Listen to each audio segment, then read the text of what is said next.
back, everyone, to the HeyUSA podcast. My name is Nick Garcia, senior reporter, Play USA, and with me, as always, is Mr. Brant James, lead writer, Play USA. Brant, month of March is behind us. I mean, well, it will be in a couple of days.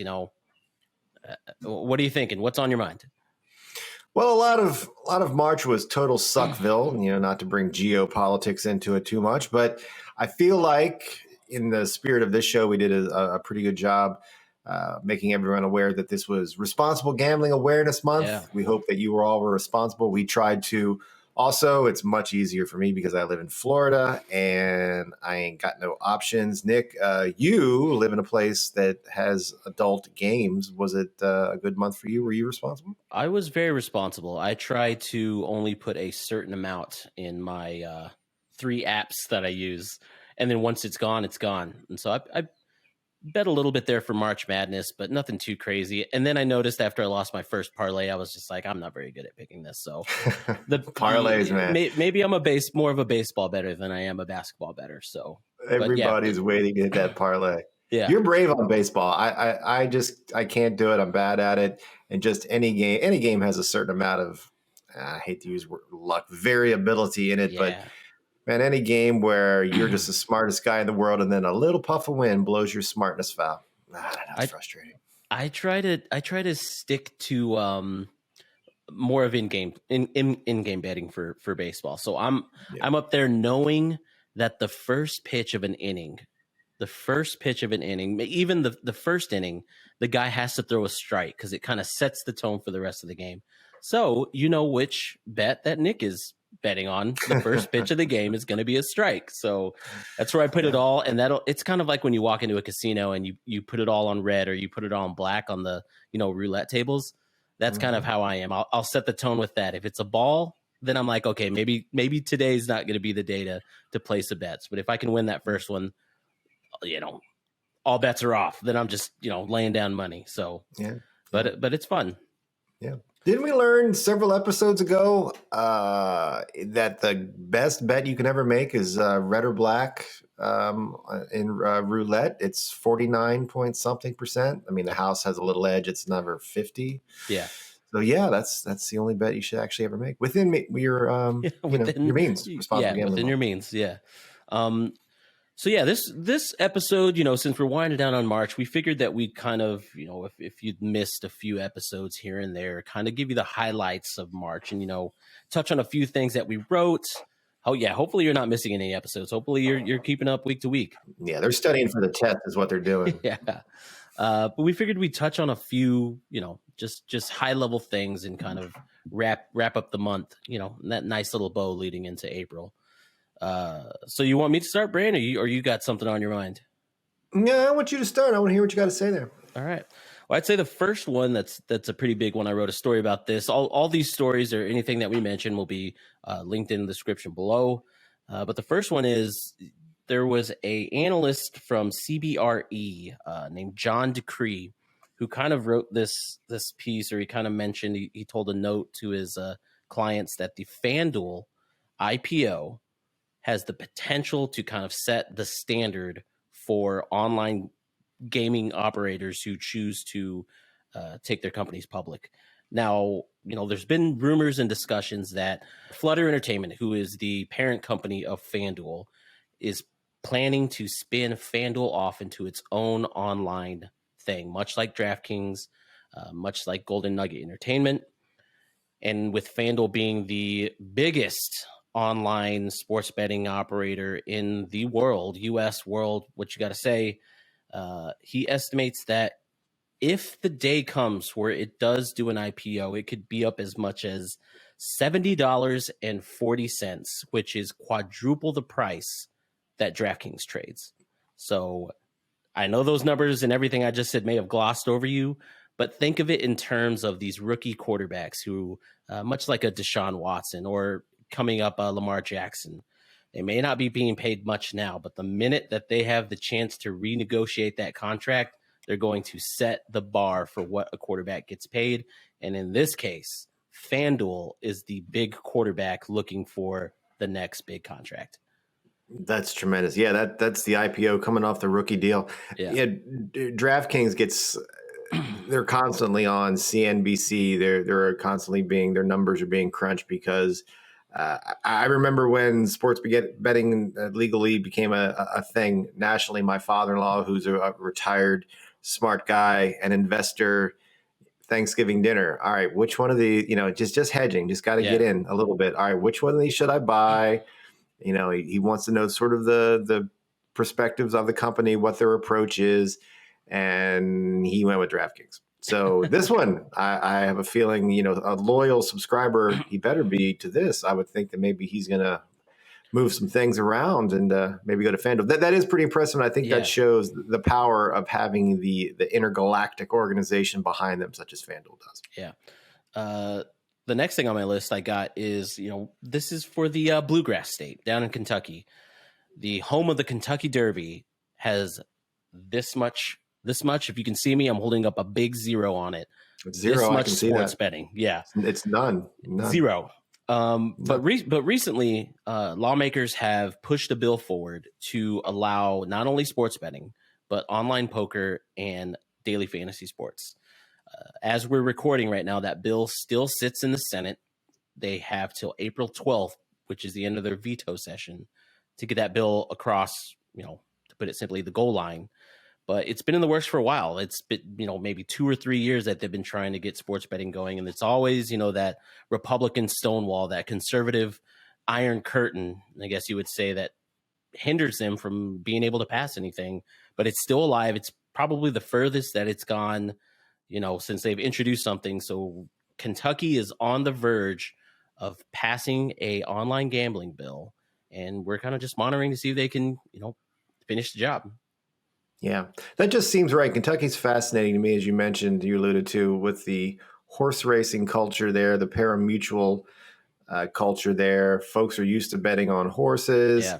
I mean, in many ways, it's got that sort of colorful Louisiana-style scallywags, riverboat kind of history. I'm like, why? Why did Kentucky not have this? It's not even a leap. It's just the smallest little tiptoe. Yeah. And especially when you consider, I'm sure someone would have loved to have put a couple bucks on the Kentucky basketball team on one of these years. Yeah.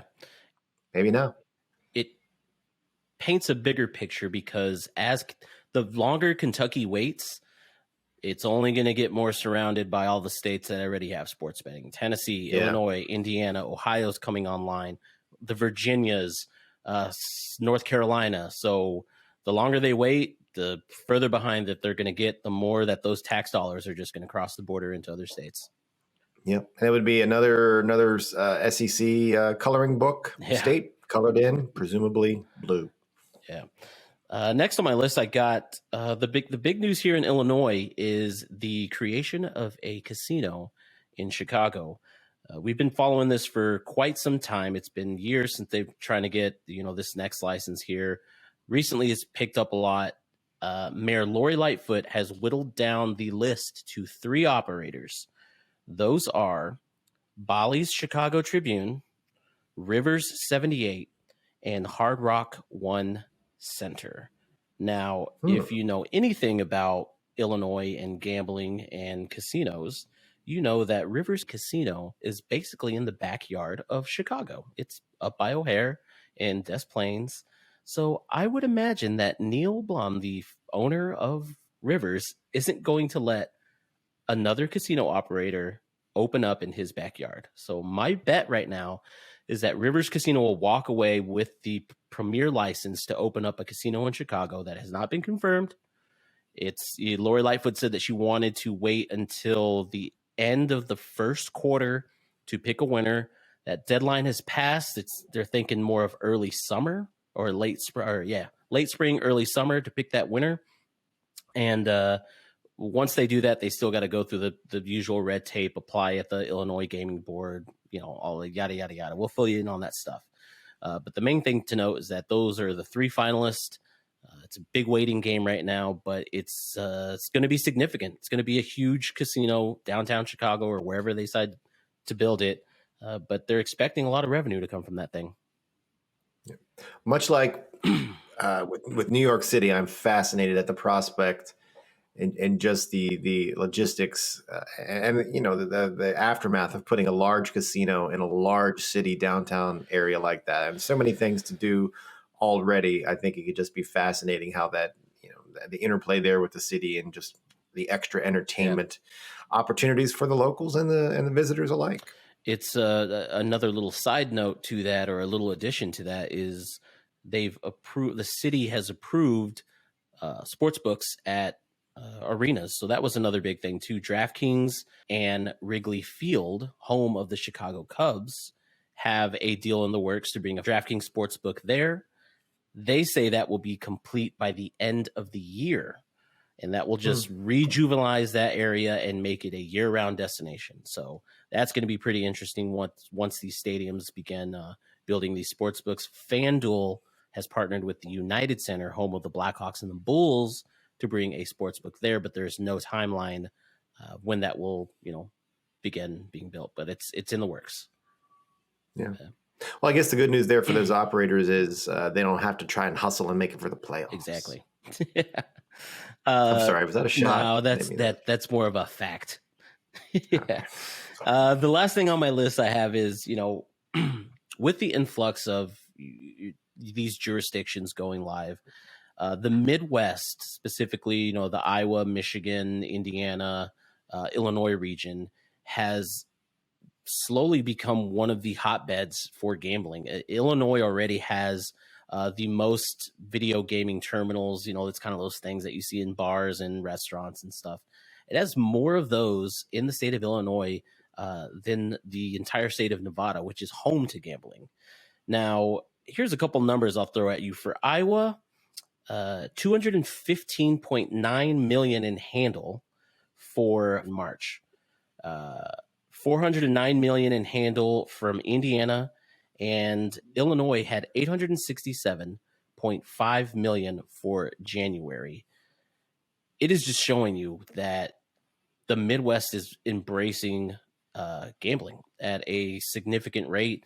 Illinois already is like the third or fourth biggest gambling market. When you take into account New York, which just went live, New Jersey, Nevada, and then Pennsylvania are right in there. But the Midwest is just crushing the gambling game right now.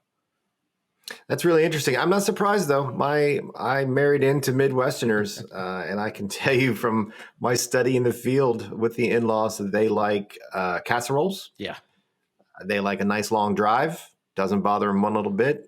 They like to gamble a little bit. Yeah, they like to gamble a little bit.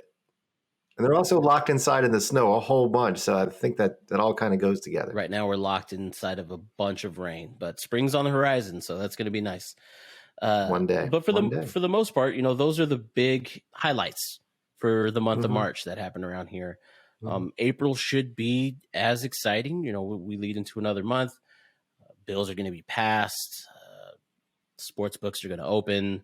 We're going to get that small window of NHL playoffs, and then baseball season comes around. So, what about you? Anything else that hit your radar for the month?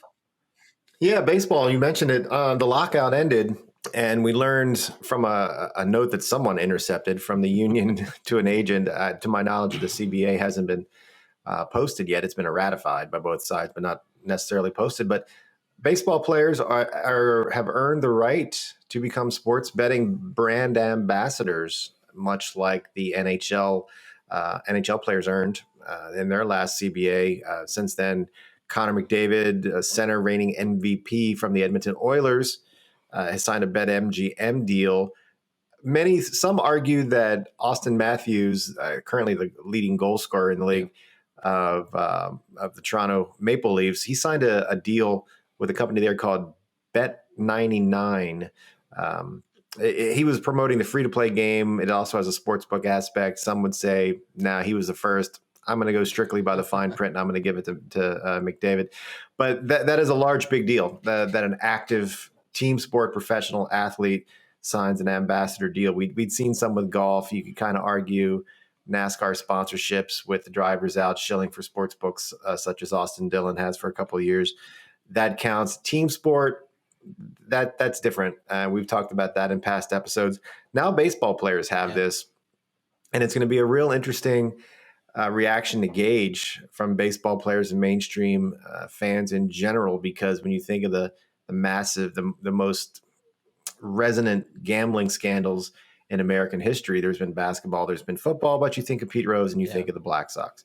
And just because a baseball player gets up and says, "Hi, I am Dave, please go to this sports book," doesn't mean that they're going to throw a game to alter a game. It doesn't mean they're betting on the game. It doesn't mean they're doing anything illicit. But a lot of this is gray area, and sometimes folks just hear certain buzzwords. They'll hear gambling, they'll hear baseball player, and they're going to freak. So even though it's been negotiated, the owners have signed off. Gambling is a vertical. It's a revenue stream for them. It's going to be fascinating to watch the reaction, what happens there. So that's one of the first stories I'm watching. I'm pretty interested in seeing the kind of domino effect and hierarchy, like who's going to sign a deal first, because you have some of the biggest names in baseball: Mike Trout, Juan Soto, Ronald Acuna, Tim Anderson here in Chicago. Who is going to be at the top of that mountain, and who are these operators going to be looking at to be the face of their sportsbook or their type of business that they want to do.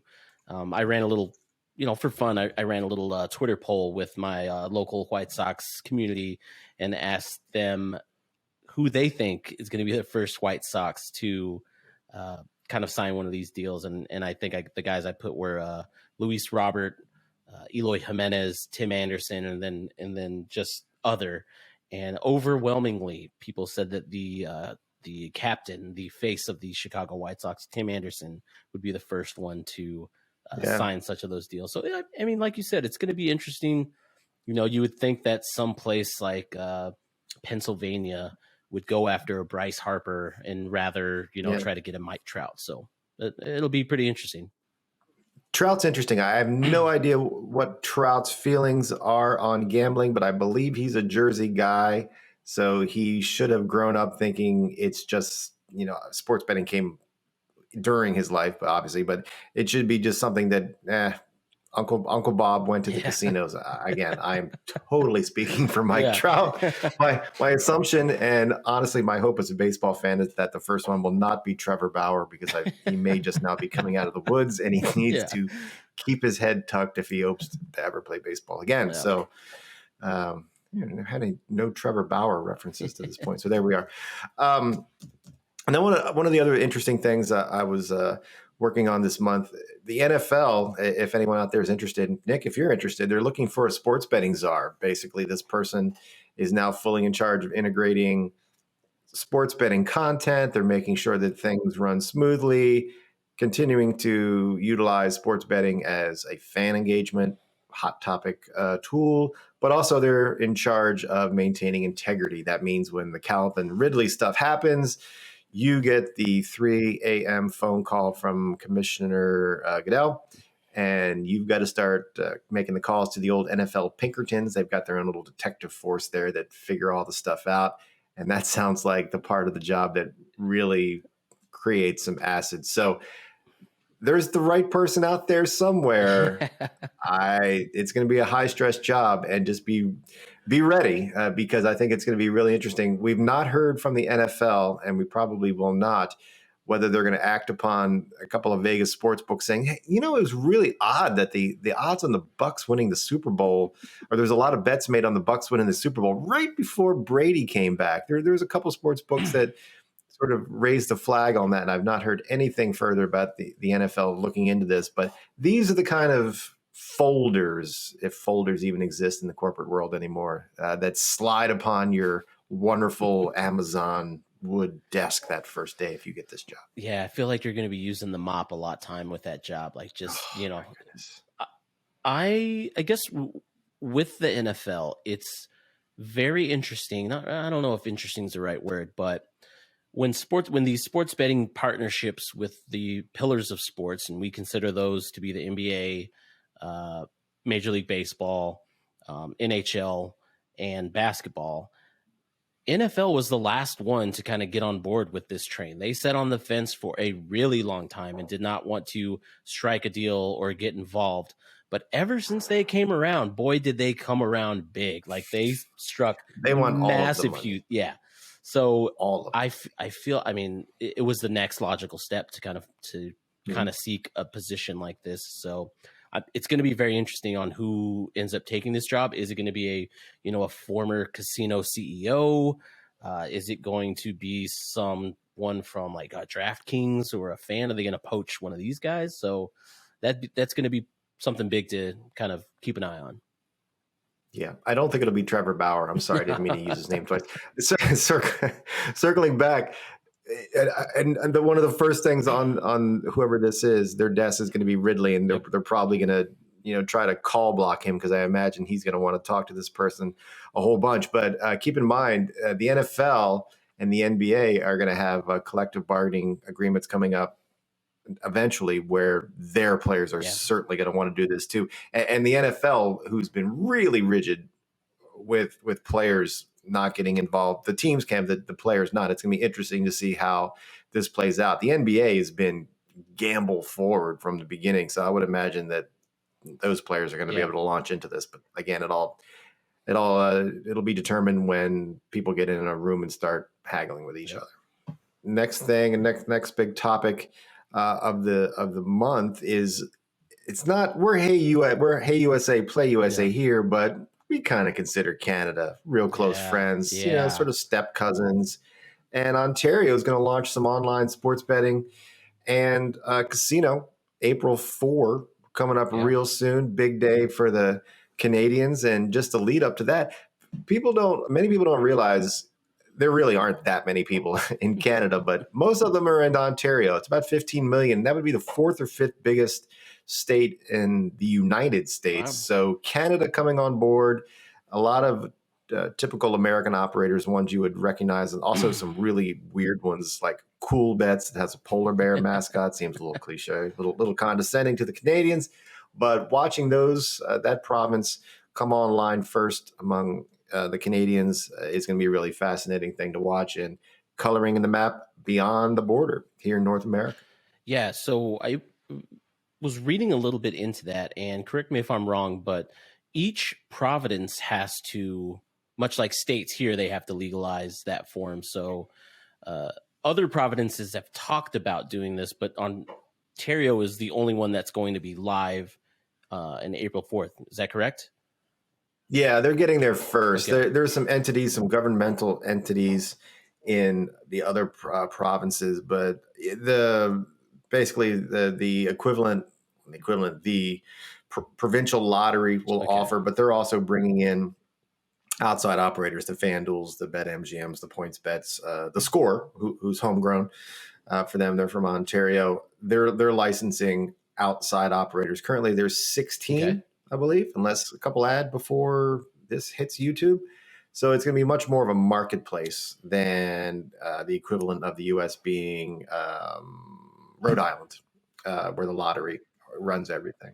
Is it going to be online? Is it going to be retail? Do you know? Yeah, that's the thing. They're adding online, so it'll be if you're in New Jersey or what are we 13 to Tennessee. 15 in the U.S. Yeah, you'll be able to do this online. So nice. Welcome aboard, Canada. Good to see you. Please don't waste your money on the Maple Leafs. Yeah. Anything else on your mind, or is it is that kind of what the highlight of the big month is? It feels like a full month to me. I felt like a 60-day month. I feel like we got a lot done there. And again, not to tip our hand, but I've been doing a lot of work working on stories about the metaverse, and my head is just about to explode. But you're just going to have to wait till April for that to show up. We'll definitely keep that on the radar for you listeners. We'll be talking about a lot of stuff coming into April. Stay tuned. We got a lot of stuff in the tank, in the works. It's going to be a fun month. As we said before, all these stories are going to be linked in the description below. Check them out. Check out the previous episodes of March. Final Four. I guess we could touch on that before we go. Who are you picking to win the national title? It's all the blue chip. Is this going to be a 30 for 30 for Duke Blue Devils, the last run. Can we hack something like that again? Oh, I don't want that at all. I stopped. Oh, by the way, I forgot to bust you because you had a horrible 4-hour stretch with Gonzaga and Texas Tech, and the tournament ended for me when my coin flip national champion Miami went out. So I'm on to baseball, man. And I'm really sick of the term blue blood. Move on. That's a bad Tom Selleck TV show. Move on. I will move on. I do predict it's going to be a Duke-Kansas final with Duke winning it all. It just has to happen that way. But yes, on to baseball. I think baseball season, April 12th comes around. I'm excited. I'm ready. Like, follow, subscribe, and we will catch you on the next one. Good luck, Canada.